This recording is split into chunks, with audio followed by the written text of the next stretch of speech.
before getting into this episode, just want to say that there were some audio issues on our host Zach's end, and I don't want to scrap the episode because it's really good content, but just want to let you guys know that there is some echoing going on, but it's worth getting through it for the interview. So I hope you all enjoy, and let us know your thoughts in the comments. All right, guys, welcome back to another Slabstocks FC, hosted by me, Zach. You can find me at Premier Soccer Investing. This week, I have on Baxter from AdPool on Instagram, and he's gonna do a really cool breakdown of wax price and the values and whether the rip and stuff that. So how'd you get into sports cards in general and then poker cards? Like, give us a little of your background. Sure. So my dad has been collecting since he was a kid. So growing up, I was going to shows in North Texas since, as long as I can remember, really. And back in the 90s, I'm 30. I just turned 32 years old. So back in the 90s, surprisingly, North Texas was kind of a hub for the hobby. Obviously, with the Cowboys, there's a big market of collectors in general. And again now with the Dallas shows. The what? It's kind of up again with how big the Dallas show is. Totally. Yeah, it's so great to see because being from Dallas originally, I know what it once was there. And Arlington, where Cowboy Stadium is, where the Rangers Stadium is, they used to have TriStar shows out there when I was growing up in the 90s that rivaled the National. These were shows that were absolutely massive. They had, top names signing autographs, and they had all sorts of booths where you could, obviously they had cards, memorabilia, all of that stuff, but they also had games on site, throw a football through a net, and it was just it was obviously for a kid really damn fun, but it all kind of faded in the, I would say probably early thousands. The hobby just kind of seemed to shift to Chicago until the National became the show, of course, and that rotates between Cleveland, Atlantic City, and Chicago, and North Texas just fell off. We still had the TriStar shows in Houston, which are really big, but Dallas and North Texas altogether, all we had for the last decade, it felt were these crappy little, everyone knows it. If you go to a bunch of shows, they're we had the, the 3-star motel back room 20 table shows. And that's kind of all we had for a decade. And then this guy, Kyle, I forget what, Dallas Card Show. That's his brand. He's kind of brought it back. And as you know, for the last year, these Dallas shows have just been incredible. Some of the best. So you kind of got back introduced to it through shows. What about you getting in soccer cards? How'd that come about? Yeah. So last fall was kind of that run on 2014 Prism. The prices just went absolutely nuts.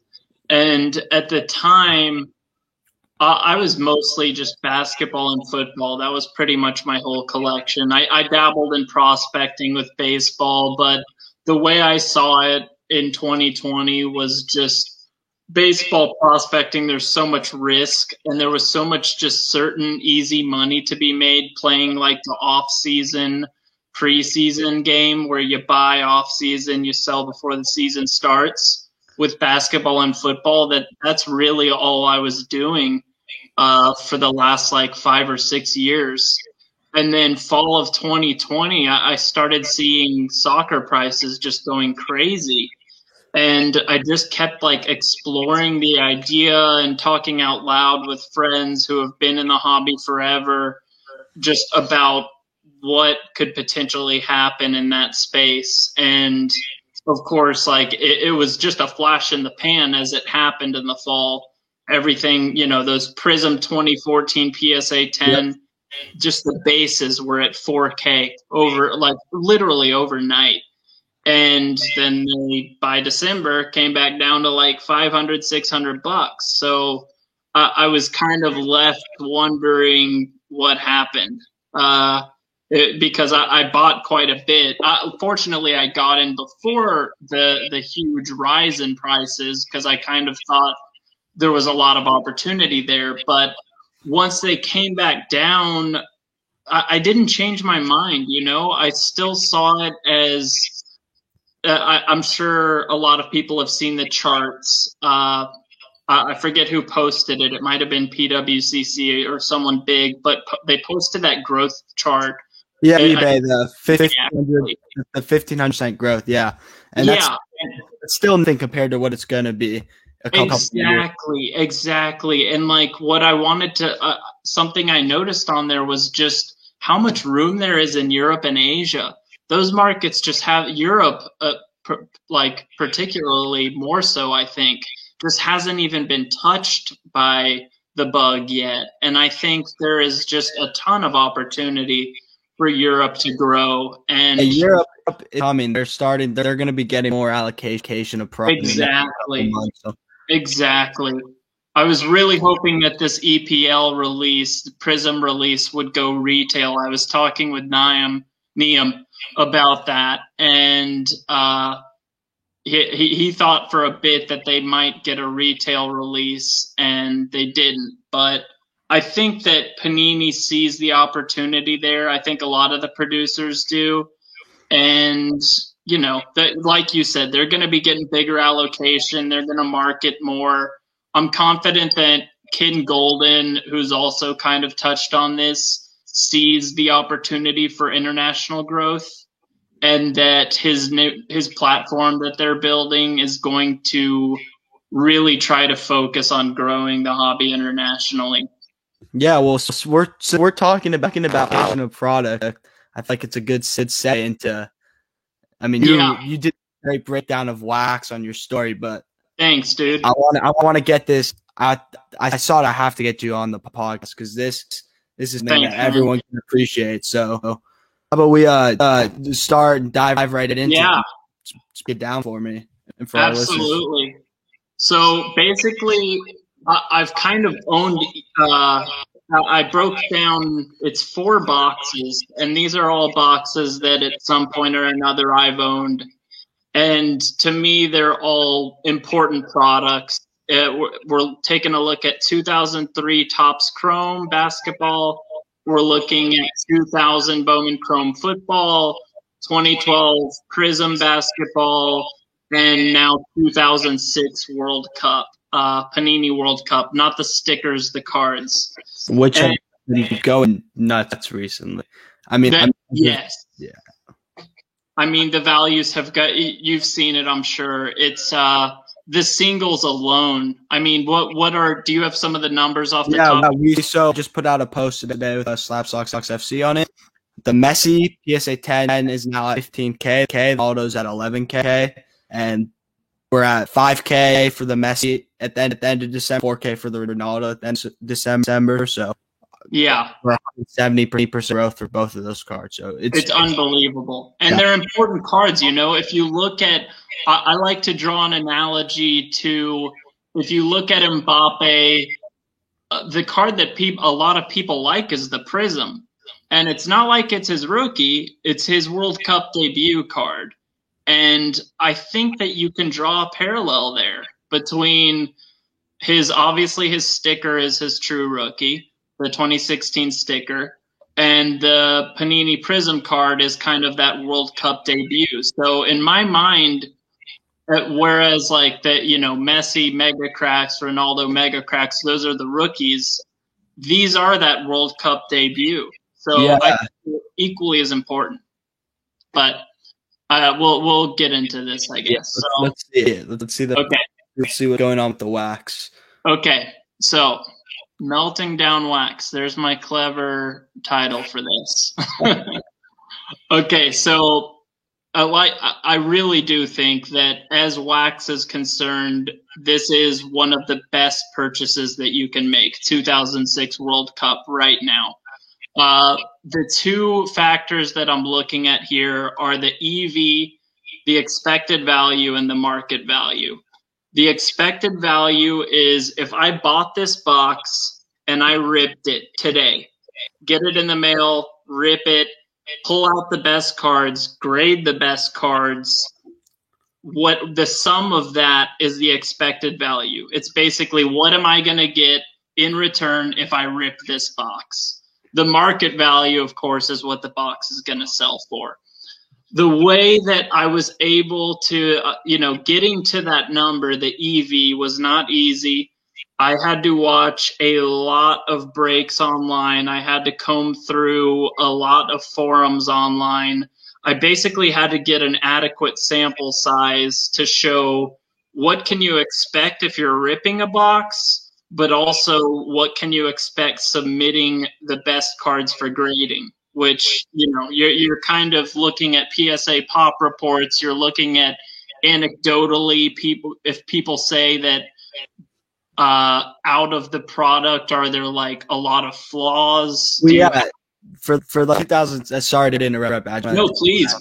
The 2006 World Cup stuff like the men, they're tough grades. They're tough. They're tough. 13% gem rate for both of those cards for both Messi. Exactly. So it's really exactly. And even if it's pass rush. Yeah, that's right. Okay, so let's see. Yeah, pretty much said that. So basically, here's the first chart that we're looking at. So we've got the market value of each of these products sealed, and then the expected value ripped, and then the EV as a percent of the market value. So, these are recent prices. Today is March 5th. I did this about a week ago, and of course, in this market, as much variance as there is, these might be exactly right today. But a week ago, they were right, and more or less the same ideas apply. So looking here, you can see that for Topps Chrome Basketball, obviously the LeBron rookie, the expected value if you rip it is about 30% of what the box itself would sell for. Same, almost the exact same number for the Brady, which is pretty interesting, that the market just magically finds these places. And like there is some, even though people aren't doing these calculations, like in the back of people's minds, I feel like this exists somewhere. Yeah. Prism Basketball, actually a pretty good return if you rip them. I asked Nat Turner before I did this. I sent him a message and I said, what do you think the expected value of 2012 Prism Basketball is? Because he's ripped cases and cases and cases of that product. He said $7,000. I mean, he almost nailed it exactly. He's never run a calculation on this stuff in his life. And he's just opened so much of this product that he almost nailed the number exactly, which is pretty funny. So you see those three, and then you see the outlier here with 2006 Panini World Cup, where the expected value ripped is actually greater than the market value, which is just what it feels like to me. Yeah, it feels like we're kind of looking at like a stock. And yes.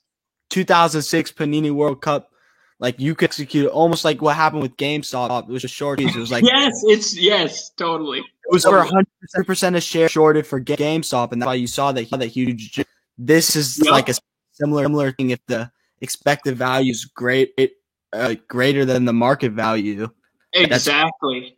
Yeah. It's like it's just set to just rocket at any moment, Okay. So the third column, like I said, it's what you will recoup if you bought the box, ripped it, grade it, and then sell it. And yeah, these are the average outcomes, again, based on me watching dozens of breaks, coming through forums, whatnot, blah, blah, blah. So obviously, not many people are Nat Turner. Not many people are buying these boxes, 2012 Prism or 2003 Chrome, 2000 Bowman Chrome, and ripping them. That we don't have money like that. Yeah. So the question is, why am I running this exercise? Why am I even looking at expected value? And it's because expected value influences the market value. obviously the more expensive the cards are inside of the box, the more expensive the box is going to be. In other words, as the singles in a product increase in value, so too do the boxes. So the LeBron, let's look at this. Here's the LeBron 2003 Topps Chrome, just the base rookie PSA 10. It's an insane chart. You can see that in January 2019, it was about $1,000, and it stayed there. I think we remember. I mean, it's just unbelievable. I remember my friend Adam Rowe, Breakers Row, had like a stack of like 20 of those when they were $1,000 each, and he sold long before they even went on that run. And I just remember at the time, like, no one could have seen this coming. It's insane. But anyway, so you see this chart, and then it's amazing. Look at the hobby box, back and forth. There's it exactly. Basically. Exactly. I mean, it really follows. I didn't expect when I ran these numbers for it to follow it so tightly, but I mean, it really they keep up. And there's a slight delay. You'll see, like, if you're just watching eBay, you see the LeBron, let's say in this case, that LeBron shoots up, and it did shoot up. I remember it went from 2 to 4 like overnight, and then 4 to 8 overnight. And the wax doesn't catch up quite. There's a week or two delay, which you won't see on here because this is, 2 years condensed. But there is a bit of a delay, and that's where I think we're at with 2006, but we'll get there. So looking again at the Bowman Chrome with the Brady. Here's the PSA 10 chart for the Brady last 2 years. And then... Wow, again, this is yeah, once again. And yeah, so remember, these were expected value is about 30% right now. But I mean, right now, I guess we're just looking at the singles, so that doesn't matter. Looking at the World Cup now, it's kind of all over the place for what those PSA 10s have been at. But we can also factor that they're frankly the volume here is not nearly what it is with the Brady and the LeBron. Yeah, there's only like 40 each. Those PSA. Exactly. So we don't have a lot to work with as far as data here. And we haven't factored for those last two sales around 15,000 each. But anyway, looking at the wax, and it's not so much the shape of the chart here, it's the value. So if we're looking at the singles at 15,000 each and the boxes are 4,000 each, there's a big gap there. And it is usually the case that the market value of the box will exceed the expected value because opening wax, it's not a break-even proposition. It never should be. It never is. I mean, people open boxes and expect to lose money, and it's playing the lottery. You hope to hit something huge, and that's kind of what you're banking on just to make your money back. So in the case that the expected value is equal to or greater than the market value, that's an indication of an undervalued product, obviously. Something else I looked at is the safety of the product. So when you're looking at the expected value of the box, what kind of product is it? Obviously, with like Topps Chrome Basketball, that year you have the refractors, the black refractors, the gold refractors. You have these cards that are potentially hundreds of thousands, and in the case of the LeBron Gold, probably close to $1 million now. Yeah. So you have to ask, do I need to pull a decent refractor to break even, or can I just get one of the key base cards and break even? And if you look here, I kind of broke down what percent of that EV, so that those values for expected value, what percent of that comes from base cards? What percent of it comes from key base cards? So in 2003 Topps Chrome, we're talking about the three big rookies, LeBron, Melo, Wade, and Kobe. In 2006, it's Messi, Ronaldo, obviously, but yes, those are the key base cards in that set. And the beauty of that set and why this is such an incredible opportunity is there aren't look at this last column is really what I'm highlighting here is what percent of that EV comes from refractors or silver prisms or gold prisms. 2006 World Cup is only base cards. That makes it safe.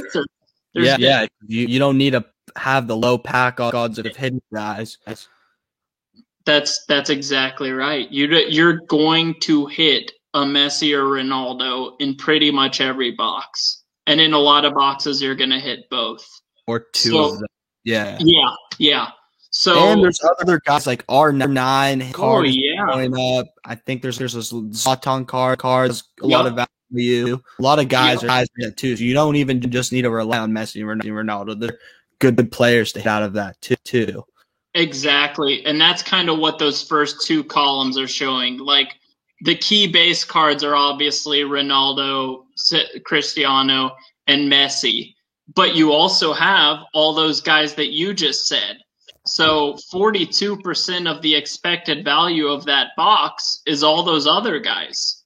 58% of the expected value comes from Ronaldo and Messi. So it's a very spread out. So even in that, and of all the videos that I watched, of everything I combed through, I came out to about a 95% chance that you're gonna hit Ronaldo or Messi in one of the boxes. Even in the extreme case that you don't. The what? That seems pretty good. Like it's great. It's great. But even in the extreme chance that you don't, you've still got 42% of that expected value coming from those other legends like Ronaldo, Brazil, Ronaldinho, the French guys, Beckham. There's tons of other legends in that product. Tons of great players in that set. Exactly. And like you look at the Bowman Chrome football, if you don't hit a Brady in that box, you are screwed. You've basically you can see the percent EV from the key base card, which is just Brady. The only other guy is Urlacher. He's like $30 for his rookie. So basically, if you don't hit a Brady in that product, you're done. And Prism Basketball, it's kind of that was a great draft class. So it's actually a pretty safe product too. Yeah. So here's kind of recapping that. No parallels, only bases. 95% contain Messi or Ronaldo. 20% contain both. You're very, very likely to cover your cost of the box by ripping and grading. And again, I'm not telling you that you should. I'm just saying that the fact that the expected value is that great means that these boxes are massively undervalued right now.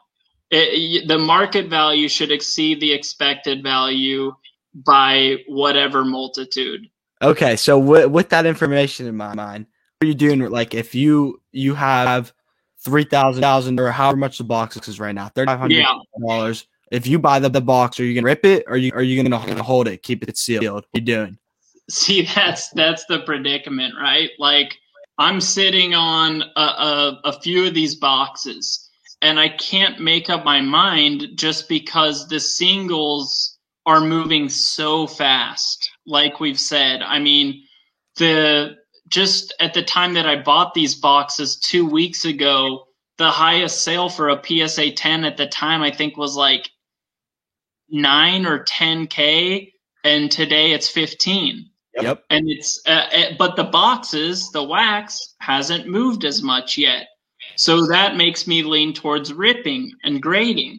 But at the same time, I know that in 2 weeks, the wax is going to catch up. The market. Yeah, you're guaranteed to make money holding the wax right now. Exactly. I mean, the market is not going to tolerate having wax out there where you can rip and break even, or even rip and get a $15,000 card. Like that just that doesn't make sense. So I think the wax in the next my mind as far as like just predictions go.